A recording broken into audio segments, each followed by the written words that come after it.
Hello everyone, welcome back to my channel. ఈరోజు morning నేను ఒక బ్యూటిఫుల్ కొటేషన్ విన్నానండి. నాకు చాలా నచ్చింది. ప్రీవియస్గా కూడా చాలాసార్లు విన్నాను.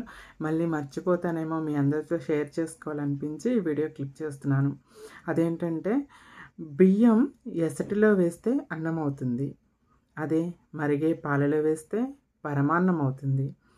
అదే బియ్యం పసుపుతో కలిపితే అక్షింతలు అవుతుంది. అదేవిధంగా అదే బియ్యాన్ని బొగ్గుతో కలిపితే చేతబడి అవుతుంది. అదేవిధంగా మనం నలుగురితో కలిసే నడవడిక, నలుగురితో మనం ఎలా మెసులుకుంటామో ఆ విధానాన్ని బట్టి మన యోగ్యత నిర్ణయించబడుతుంది.